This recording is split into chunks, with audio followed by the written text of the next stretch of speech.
But anyway, let's move on. We've got a brand new segment that I'm really excited about. It's called Face to Face.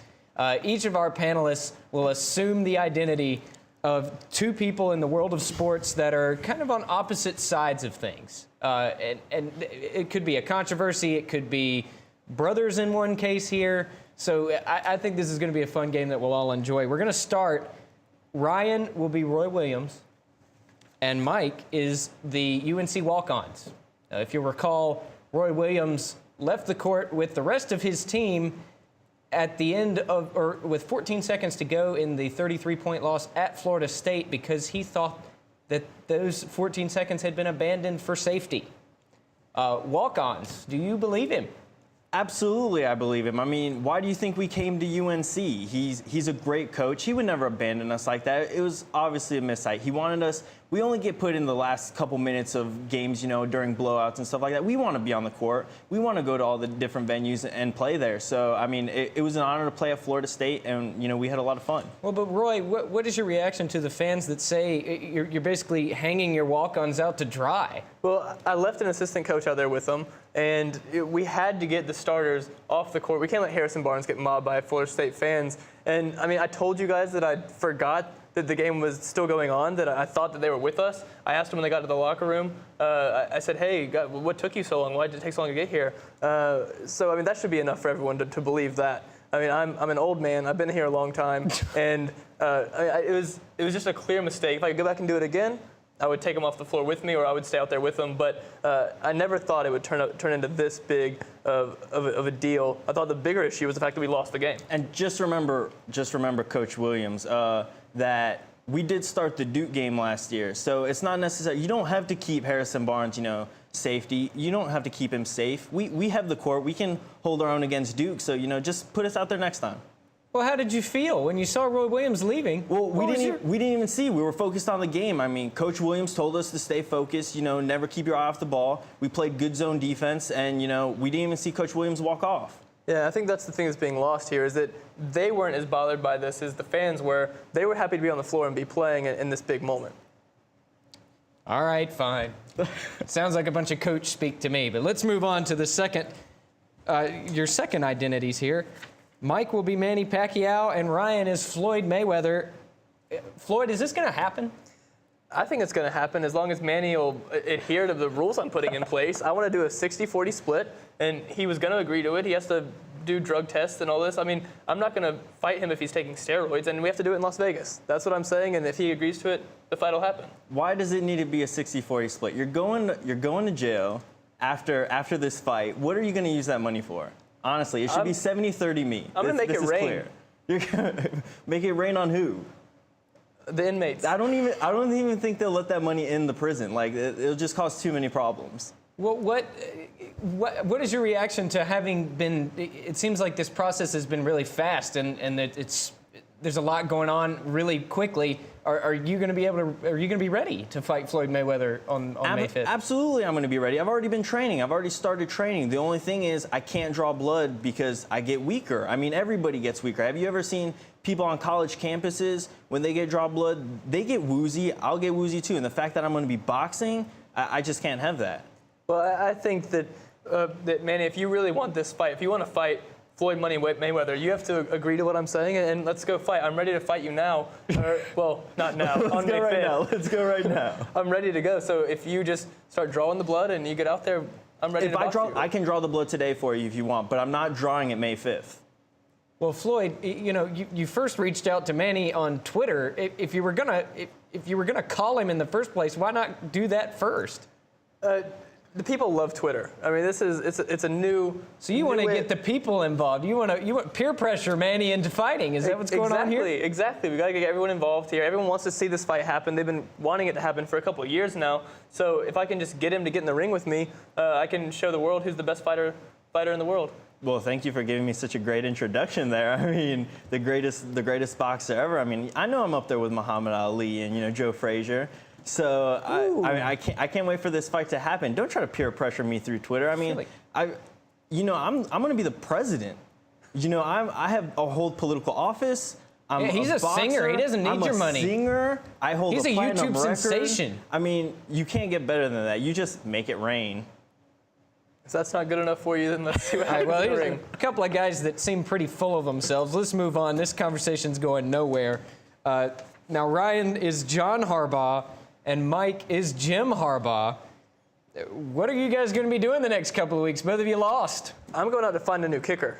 Billy Cundiff isn't cutting it for me. That's all that they were talking about during the game towards the end there, is that how he struggles to make long field goals. And I know I coach him every day in practice, and I know that he can't make those long field goals. I gave him a 32-yard chip shot. That's a given. You got to make that, and he can't make it. So I'm going to be looking for another kicker. Watch your back, Jim. I'm working on my golf game. I mean, I was at 8 handicap before the season started. You know, I've been so busy with the 49ers making them awesome that I need to go back, see what I'm hoping to be no worse than 15 handicap. I'm going to go work on that. I'm going to prove my dominance against my little brother, how much better I am than him.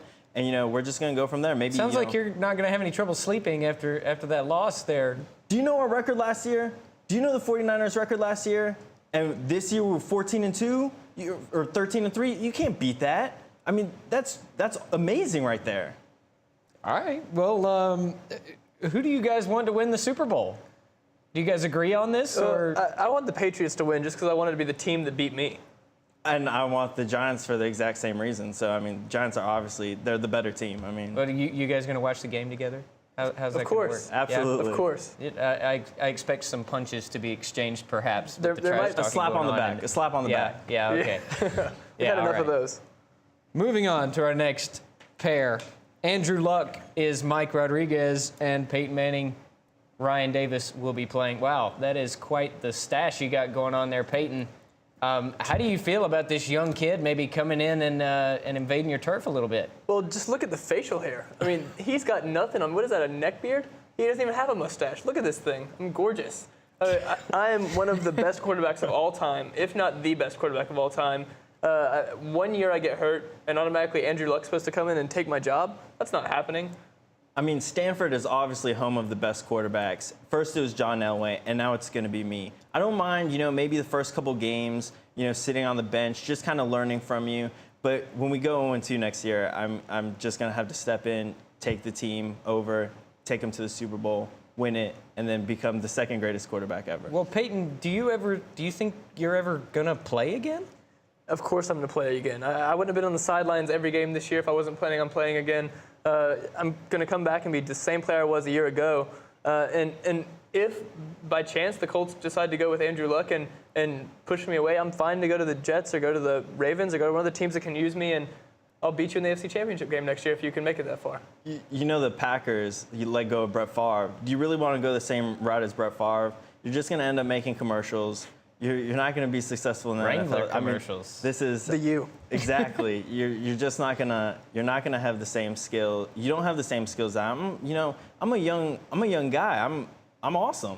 So Peyton, just stick with the commercials. You can be my backup. You'll still be making lots of money if you'd like, and we can go from there. Well, Peyton, how do you feel? I mean, could you really blame the Colts for going with Andrew Luck, who's as close to a sure thing as we've seen since you came out of Tennessee? Right, but I already am a sure thing. We already know what's going on with me.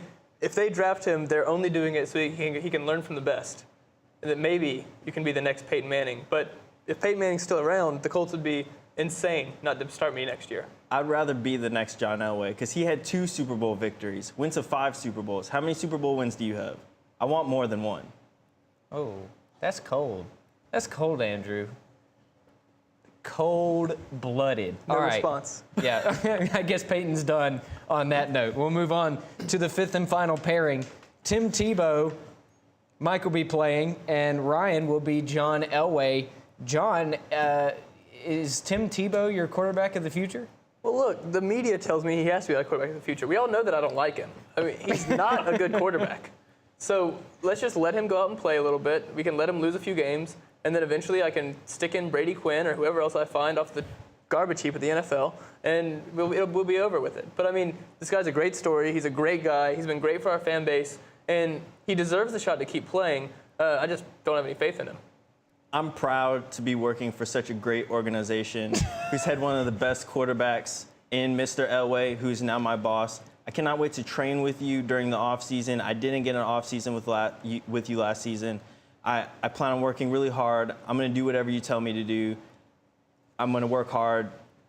Tim, you got your team to the playoffs. Say something mean to this man. I mean, if I want to be the best, I'm going to learn from the best. I just heard Andrew Luck, talking trash to Peyton Manning, and I wouldn't know. I mean, he's the best. Hopefully, I can only be a fraction of what he was. Oh, my God. And all I've been trying to do is rile this guy up and get some fire going under him. He's Tebowing all over the set right now. He's Tebowing everywhere. Where's the fire? Do you want to win, Tim?